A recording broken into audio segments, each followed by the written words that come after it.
Her Majesty's Revenue and Customs sending out threatening letters warning they'll come to collect debts, even auction off personal possessions to get their money.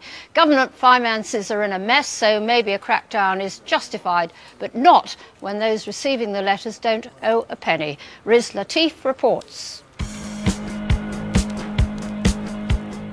Last year, unpaid tax put a £14 billion hole in the public finances, and chasing up late taxpayers adds even more.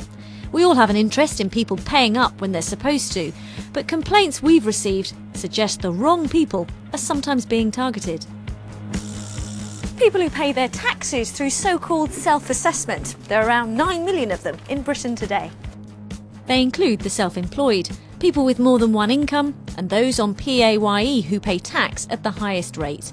All must complete an annual tax return and make sure they pay the correct amount of tax by the 31st of January every year. Well, tax doesn't have to be taxing, according to HMRC's ads. Have they ever read their own self-assessment forms? If you have or could have received directly or indirectly, if you disposed of any chargeable assets, read page TRG, including the tax credit and salary before tax was taken off. Once you've battled your way through the form and submitted it on time, you should be able to relax, safe in the knowledge that you've paid your taxes. I said should be. Paul Holly completed his tax return as usual this year for the income he made on a rented property. He paid in full and on time. But because of a minor error on his form, HMRC said they couldn't trace his payment. And I did explain to them that I had already paid, but after that I received a succession of letters which gradually got more and more aggressive in tone, demanding payment. When I got the threatening letters, I felt really angry because after all I paid the full amount well before the deadline, and I just felt it was the tone of these letters was completely unnecessary. Whoever writes such letters over at HMRC has been busy lately. We've heard from self-assessment taxpayers who've received similar threats, as has the BBC Radio 4 programme Moneybox. Well, since we did this story on Moneybox, we've had so many emails and letters about it. I mean, really quite an alarming amount. That's a fair few, isn't it? It is, and they're all making similar points. I mean, some of them owe the money, and they admit they owe the money, but they're complaining about the way they've been treated, about the way the letters are written. Others say they don't owe the money. Paul, let's just take a look at some of the wording of these letters. Well, yes, here's one. I mean, this is fairly typical. The heading itself says, sale of your possessions to pay your tax of £366. So that's the sort of theme of the letter. And then it says, we will visit your house, we will view your possessions, and list those that we will sell at auction. And it's that kind of frightening thing that they put in. It's the tone of these letters from a public body, I think. You know, these are not loan sharks. This is the Revenue and Customs that we all pay for. Although HMRC has always been keen to chase up debts, some believe these letters are the result of a new strategy. This is certainly a new policy. The Revenue has quite clearly decided it wants to get more money in more quickly, and it's writing letters to people to, if you like, frighten them into paying up quickly. Elaine Short runs her own company and has been on self-assessment for 11 years. She's always paid her tax bill in full, and she's never had any problems. So when HMRC started sending her bills for unpaid amounts in previous years, she was shocked.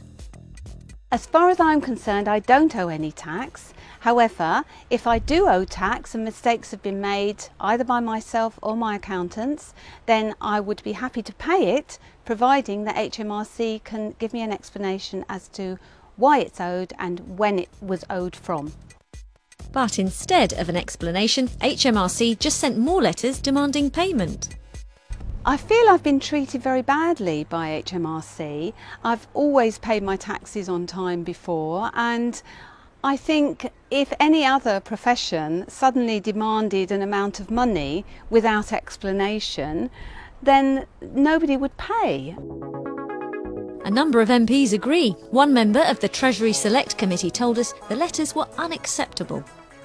The Inland Revenue have grown the culture of we are Inland Revenue, we are HMRC, we will get the money, we have the last say, and what we say goes. The way they're going about it is disgraceful. I just couldn't believe they'd approach them in this threatening, offensive way.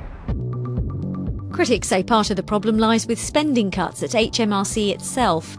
Its workforce has reduced sharply over the last 7 years, so it doesn't have the staff to discuss problems with every taxpayer who complains. So what happens when people try and contact Revenue and Customs? Well, the information we've had from people is that it's very, very difficult. Most of these letters do have a phone number on there. It's an 0845 number, so you're paying for it very often. And people have been waiting ages on the phone. One lady said that she tried 21 times and still not got through to a human being, and she'd spent more than 2 hours on the phone. And this means taxpayers are being wrongly threatened while their protests are ignored. It's leaving many of them confused, angry and frightened. 85-year-old war veteran Richard Tanner has received several different tax bills, all for different amounts. He asked HMRC for an accurate final bill. Instead, he got a series of intimidating debt collection letters. The letter threatened to take my car, television, computer, laptop and furniture. It took me 6 months to sort it out, and it was about 10 to 15 letters to various people, and shouldn't be allowed. Shouldn't be allowed. Well, HMRC says it's sorry about the problems our interviewees experienced, and they've contacted them to explain and apologise where necessary.